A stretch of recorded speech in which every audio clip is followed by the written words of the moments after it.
د فروری په 24مه نیټه 2021 د پښتو ادب زرینده ستوری د سوات د سیمې نوموړی شاعر او لیکوال فخر افغان فخر پښتونخوا بابا قطه د ګڼ شمېر کتابونو خالق ارواښاد عبدالرحیم روغاني بابا له دې فاني دنیا نه سترګې پټې کړې چې له وجې پښتو ادب ته ډېر زیان ورسېدو. د علاقې سترو شاعرانو ادیبانو او عام ولس د دوی په مړینه د افسوس اظهار وکړو او د دوی وفات یې د پښتو ادب لپاره لوی زیان وګرځاوه. په دې هکله یې مشال ټي وي ته صدارنګه وویل: اعوذ بالله من الشیطان الرجیم، بسم الله الرحمن الرحیم. جی مینوالو، لکه څنګه چې تاسو ته معلومه ده چې نن په پښتو ادب کې هغه توره ورځ ده، موږ به ورته توره ورځ ووایو. کومې ورځې چې زموږ نه فخر پښتونخوا فخر افغان عبدالرحیم روغاني صاحب وړی دی. زما مطلب دا دی چې نن دغه د وفات ورځ ده، نن دغه د مړینې ورځ ده، دغه جنازه هم وشوه، خاورو ته سپارلی کېږي، وسپارلی شو.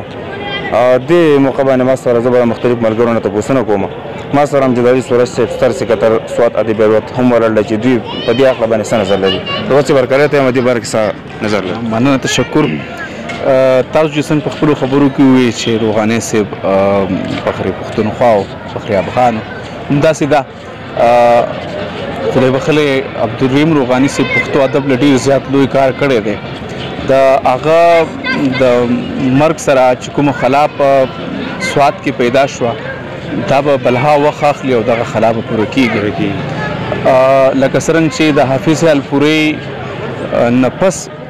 دغه خلا چې کومه هغه عبدالرحیم روغاني صاحب په شکل کې زموږ سره پوره شوه او د هغې نه وروسته اوس دا خلا چې دا به ډېر ټیمه. په دې موقع موږ سره ستر شاعر لیکوال د ګڼ شمېر کتابونو خالق ښاغلی سراج الدین سراج صاحب هم موجود دی. او زما د دوی دعوه ده چې دوی تقریبا د دوی سره 40 کاله یاري دوستي کړې ده. نو ما دې ورځې ته د پښتو ادب کې تور ورځ ویلې ده. تاسو دې حواله سره څه نظر لرئ؟ یاره جي موږ د داسې شخصیت نه محرومه شو چې د هغه کمی به موږ ګوری چې په صدو کې پوره شي. یو عظیم شخصیت و. ما ته خو د هغه شاعري داسې اپیل کوو چې زه د هغه د شعرونو قاري وم، ما ته په یاد و هغه چې به چېرته چا سره ناست و خپل شعر به ترې هېر شه، هغو ته به یې ویې نه ما ته به یې ټلیفون وکړو، ته یې ورته ووایه، نه ما به ورته په ټلیفون باندې ووایې. نو زه ویاړ یم چې د روغاني ملګری وم. تر کابله یو ځای تللي یو، تر پاکستان په هره برخه کې موږ یو ځای ګرځېدلي یو. زما او د هغه واړه خبره د یو بل سره شریکه وه. په دې زړه د نن څه تېرېږي؟ یاره مری مې غوټه د همدرد صاحب و. خو بعضې خلک داسې چې هغه لاړون شي خو د چا د زړونو نه نوځي. هغوی چې کوم لیک پاتې کړي د هغو نه چې وروستو څه پاتې شي هغه یو تاریخ پاتې شي. او مونږ ځان نن ډېر بدقسمته ګڼو چې هغه زموږ نه لاړ، خو په دې ځان ډېر خوش قسمته ګڼو چې هغه په دې زموږ په دې خاوره زموږ په دې سوات په پښتو ادب کې پیدا شوی او هغه چې زموږ په زړونو کې ژوندی دی. هغه چې پښتو ادب له څه ورکړلي هغه لکه ډېر څه دي اوس په د هغې پته لګي، ځکه چې زموږ دا المیه ده چې مونږ د ژوندو خلکو دومره کار نه کوو لکه څومره چې بیا هغه زموږ نه رخصت چې مونږ پرې کوو. او هغه په ظاهره ملنګ و، زړی بادشاه و، د هغه پته د هغه د لیکونو نه لګي. حکومت په موږ باندې یو خاص دغه دی که نه نظر انداز دی، مطلب دا دی چې لکه داسې ډېر توجه نه ورکوي. دې باره کې همداسې ډېره بدقسمتي ده، ځکه چې دا د یو دومره لویه هستي کورنۍ سره د دې دغه نه دا قومي اساسه وه. په کار دا وه چې یاره حکومت دې طرف ته پاملرنه کړې وي. تاسې دې ورځې ته پښتو ادب کې ما توره ورځ ویلې ده، نو دې باره کې تاسو څه نظر لرئ؟ بسم الله الرحمن الرحیم. داسې ده چې نن د روغاني صاحب د وفات غمیزه ده. دا واقعي چې ستاسو خبره ټیک ده. پښتو ادب په حواله باندې یقینا چې دا د ماتم ورځ ده، دا د سوګ ورځ ده، مګر د یو لوی سړي نه، د یو لوی سړي د فکر نه، د یو لوی سړي د خبرو نه محرومه شو. هغه سړی چې هغه ټول عمر نوې خبره کړې ده، هغه ټول عمر پښتنو له نوې فکر راوړی دی، نوې پیغام ورکړی. هغه که په شعر کې خبره کړې ده هغه هم نوې کړې ده، هغه که په نثر کې خبره کړې ده نو هغه هم نوې کړې ده. موږ تاسو ټول د هغه سره ناست پاست یو،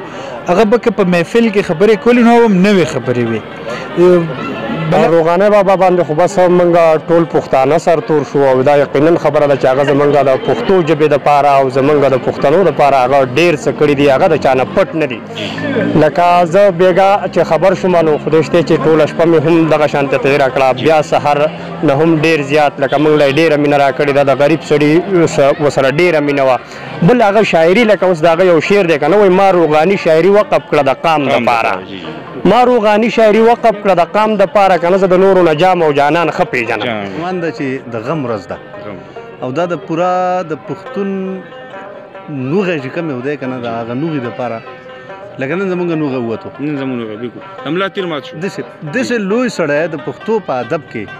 دې سیمې بل نه دی پیدا کړی زمونږ چې کوم مرکزي حکومت دی د هغو دپاره خو پښتانه هسې مجنبیان دي مونږ د هغو څه نه یو هغه زمونږ څه نه یو خو زمونږ د خپله مطلب دی چې صوبه چې ده چې دا د پښتونخوا صوبه یادېږي او د وزیر اعلی زموږ خپل وزیر اعلی یادېږي او دا روغانې صاحب اصل د درشخېلې وو که نه نو زمونږ د وزیر اعلی د خپلې حلقې مطلب دی چې لکه دی د هغې سړی و دومره لوی سړی و که تا په هسپتال کې څوک لیدلي چې څوک یې تپوس ته راغلی یعنې موږ دا نه وایو د چا ګوره مرګ خو د هر سړي چې کوم دی نه مقرر دی په خپله مقرره به ور راځي خو دا علاج خو هم چې کوم دی نو مطلب دی لکه د انسان یو حق بیا د یو قامي اتل دغه دای چې په کار دی چې دی شفا ته وړی شوی په کار دی چې دی هغه خان ته بوتلی شوی که د ده بهر چې کوم دی مطلب کیدی شوی په کار دی دلته تللی دا قامي اتلان چې هغه د پوره قام مطلب اساسي وکیل صاحب ما دې ورځې ته پښتو ادب کې یو توره ورځ ویلې ده نو دې باره کې ستاسو بسم الله الرحمن الرحیم د ټولو نه اولنۍ خبره دا ده چې زمونږ د پښتو د قام یو ډېر لوی او دغه اساسه او زمونږ ډېر لوی تاوان شوی دی زمونږ ډېر لوی تاوان شو بله خبره دا ده چې روغانۍ د یو ډېر لوی پایې شاعر او روغاني صاحب د ټولو نه اهمه خبره دا ده چې هغه زما چونکې ورسره ډېر زیات ناسته پاسته وه او زمونږ په پسې هر ټایم تګ راتګ کړی اخرنی کتاب چې کوم دی هغه ماته ډالۍ کړی دی د دې حواله سره به زه د هغوی د سوچ فکر د ټولو نه یو ډېره اهمه خبره زما په نظر دا ده چې هغوی دا ویلي دي چې دا اوس یو 3-4 ورځې مخکې موږ سره بحث کوو چې زه یوازې د مسلمانانو نو بلکې زه د ټولو انسانیت خدمت چې کوم دی هغه زه په ما فرض دی او زه هغوی چې کوم دي هغوی په نظر کې د هر مذهب سره تعلق لرونکي خلکو نو هغوی چې کوم دی نو هغوی دا سوچو چې دا ټول انسانیت دی او د دغه انسانیت دې خبرې سره چې کوم دی زما ډېره لوی